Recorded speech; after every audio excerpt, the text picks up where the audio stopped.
মানসিক ও শারীরিক স্বাস্থ্যকে প্রাণবন্ত ও উচ্ছ্বসিত রাখতে দৌড়ের বিকল্প নেই। নতুন প্রজন্মের কাছে ফিটনেস সচেতনতা ও স্বাস্থ্যকর অভ্যাস গড়ে তোলার বার্তা পৌঁছে দিতে সারা দেশে ক্যাম্পেইন চালাচ্ছে USAID। সেই ক্যাম্পেইনের অংশ হিসেবেই সিলেটে হয়ে গেল 250 জন শিক্ষার্থী নিয়ে 2 কিলোমিটার দৌড় প্রতিযোগিতা। হেলথিয়ার ইন মোশন, গতিতেই সুস্বাস্থ্য, এই প্রতিপাদ্যে দৌড়ে অংশ নিয়ে দারুণ খুশি শিক্ষার্থীরা।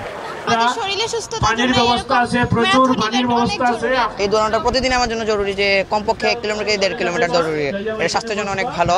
সকালে এরকম আমাদের দৌড়ানো উচিত। বিভিন্ন ধরনের রোগ আক্রান্ত থেকে প্রতিরোধ করা সম্ভব এই দৌড়ানোর মাধ্যমে। এটা প্রতিদিন করা দরকার, স্বাস্থ্যের জন্য ভালো। আয়োজনটা অনেক সুন্দর হয়েছে, ভালো লেগেছে দেখতে। এই সচেতনতাটা দরকার, যে এই যে একটা দৌড়ের একটা অভ্যাস করা। বয়স হইলে সবারই একটু হাঁটা দৌড় দরকার। বাচ্চারা আসলে এখন খেলার মাঠ নাই, নগরায়নের ফলে বাচ্চাদের খেলাধুলার সুযোগ অনেক কমে গেছে। সেখানে উপস্থিত থেকে শিক্ষার্থীদের উৎসাহ দেন সিলেটের জেলা প্রশাসক। এছাড়া ছিলেন সিলেটের পেসার রেজুর রহমান রাজা, যিনি জাতীয় টেস্ট দলে ডাক পেলেও এখনো মাঠে নামা হয়নি।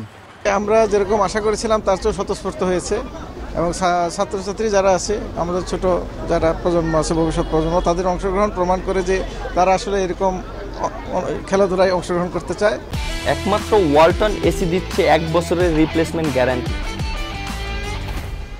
সুস্থ থাকার জন্য আমাদের শারীরিক ব্যায়ামটা অনেক জরুরি। আর আমি আশা করি ভবিষ্যতে আপনাদের এই আয়োজনটা অব্যাহত থাকবে। হেলথিয়ার ইন মোশন ক্যাম্পেইনের সঙ্গে যুক্ত রয়েছে খেলবে বাংলাদেশ ও ঢাকা ফ্লো প্রতিষ্ঠান, যারা সরাসরি ইভেন্ট আয়োজন ছাড়াও ডিজিটাল প্রচারণার মাধ্যমে সচেতনতা বাড়াতে কাজ করছে সারা দেশে। এই ক্যাম্পেইনের একটা লক্ষ্য কিন্তু বিশেষ করে আপনি খেয়াল করবেন যে অনেক ছাত্রীদের দেখেছেন ফিমেল পার্টিসিপেন্ট, সেই জায়গায় একটা বাড়তি জোর কিন্তু আমরা ছেলেদেরকেও সাথে রেখেছি। সিলেটের এই দৌড়ে অংশ নেওয়া সেরা 10 জনকে একটি অনলাইন সেশনে অংশগ্রহণের সুযোগ দেওয়া হবে, যেখানে ফিটনেস, সুস্থতা এবং ক্রীড়াক্ষেত্রে ক্যারিয়ার নিয়ে আলোচনা করবেন পেশাদার ও সেলিব্রিটি অ্যাথলিটরা। মাছরাঙা নিউজ ডেস্ক।